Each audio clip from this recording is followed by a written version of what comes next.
Now, you've really started to think about the problem that you're trying to solve. You might feel ready to start pitching to anyone who will listen. Even though time is the main resource at your disposal, it's still important to be using your time effectively. In order to keep track of who you're pitching to, we'll create a prospect list, a single spreadsheet or Trello board that tracks prospective investors from unqualified leads all the way through to hopefully closed leads. In this video, Dan's going to show you how to use and set up a prospect list. Now for this, technically we're using Trello. There's a link to an example Trello board below. You can just make a copy of it and start using it. I'll show you a bit more detail in the video after this. What you're going to want to think about is putting a little bit of structure around that list, right? Just having a list of possible names on a napkin is probably not where I would start. Start with, column on the left-hand side, unqualified. Okay, so literally that is just a list of all of the people that you can either find or think of that you think remotely might be interested in what you are doing. Okay.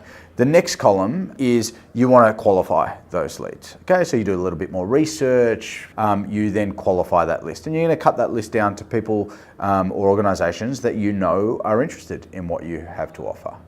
The next step is to make contact.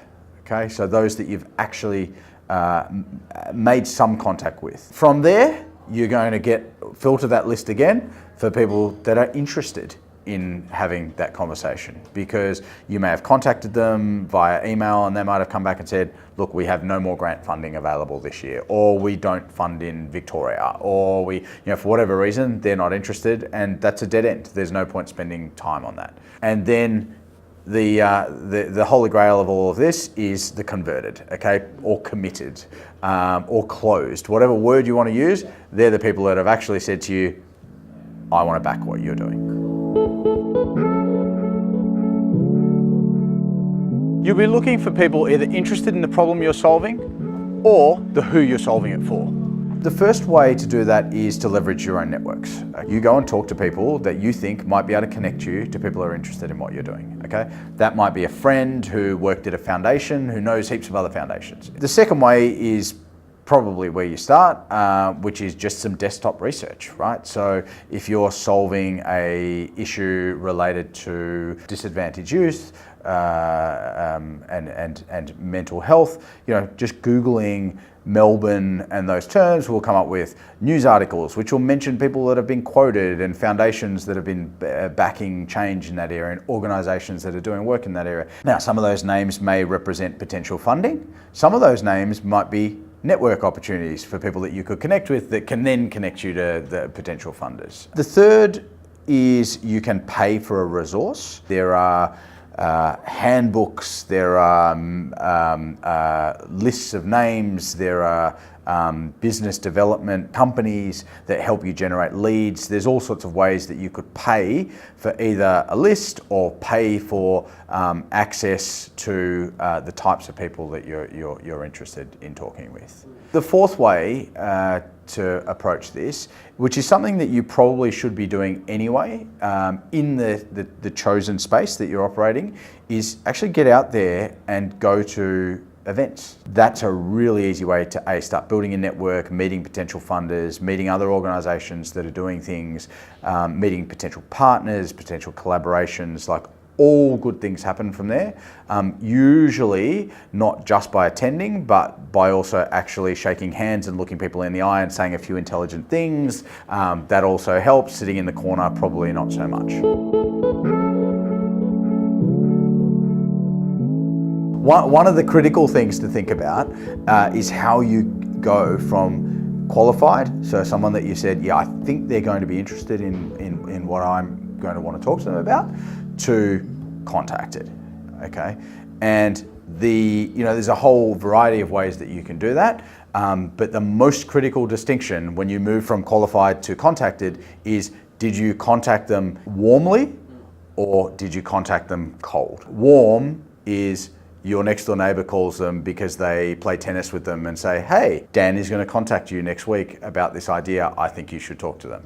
Cold is I send them an email saying, hi, you are receiving this email because. I think it goes without saying, but I'm going to say it. A warm introduction, a warm lead that warm contact like beats cold every single day of the week.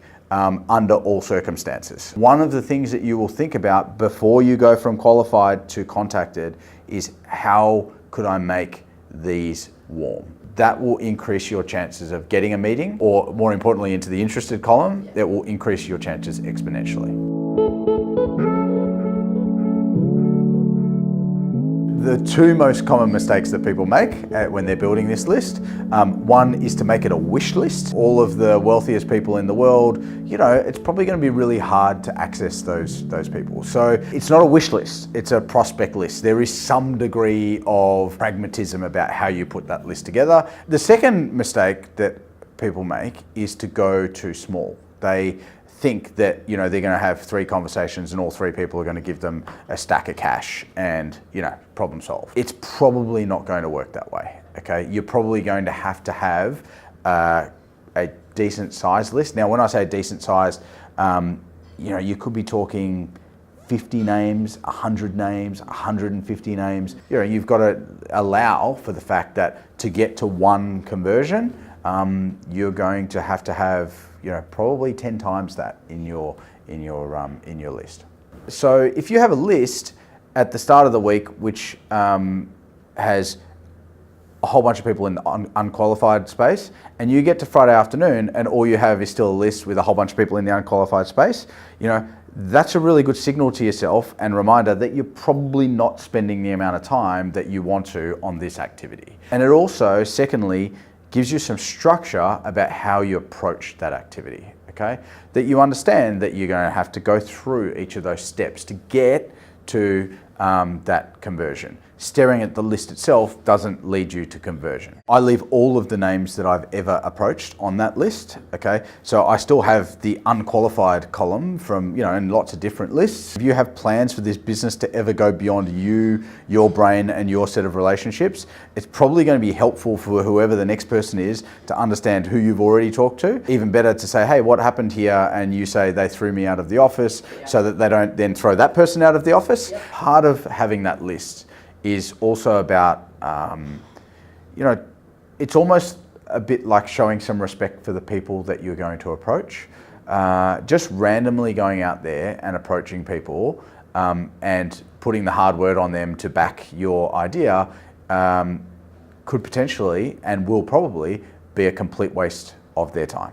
Having a little bit of thought helps you to be respectful when you approach people, helps you have a considered conversation with them and say, hey, I know you're interested in this as an issue because I read that you did this in the paper or whatever the case might be. I'm doing this, I thought you might be interested in that, rather than just kind of randomly rolling up to someone's office and saying, hey, have I got an idea for you?